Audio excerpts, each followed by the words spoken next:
In all of American history, we've only had 4 indictments of a U.S. president, and they all happened to the same man this year. So at what point are we going to stop pretending that this is normal? At what point are people going to stop trying to spin this? When will our media finally stop giving both sides and just lay out the facts? When will we stop putting liars on TV or allowing media networks to broadcast propaganda and call it news? At what point are we finally going to call a spade and be like, holy shit, we made a big mistake?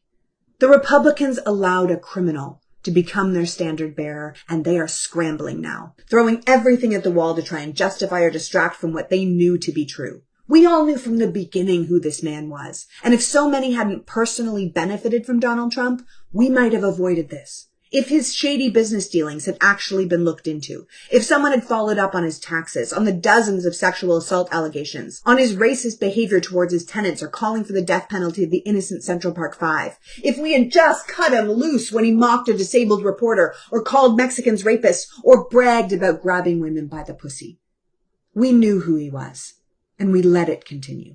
We gave a narcissistic sociopath with no platform or moral compass, questionable business dealings, and sketchy foreign relationships access to the highest levels of government of the most powerful nation in the world.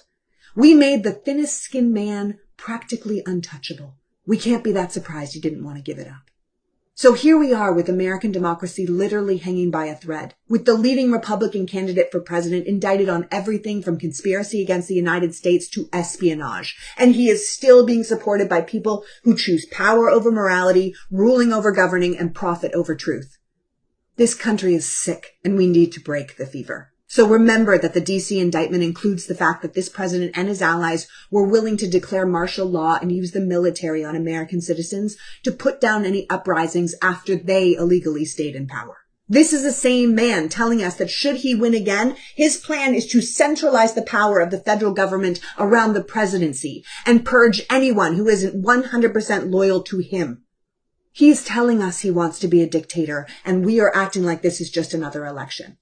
The DC case is federal, the Georgia case is state, but both indictments lay out a detailed case of a criminal conspiracy to defraud the people of the United States. Every single thing you've heard about election interference, ballot irregularities, fake ballots, stolen elections, corrupted machines were lies and projections from the party who wanted to stay in power against the will of the voter. Now, obviously, Donald Trump can never be given power again, but neither can the party who allowed this to happen and continues to support him now that they know what he's done. We right this ship one way, by holding everyone involved accountable and by decimating the party that endorsed it at the voting booth. Senator Lindsey Graham was right when he said, if we nominate Trump, we will be destroyed and we will deserve it.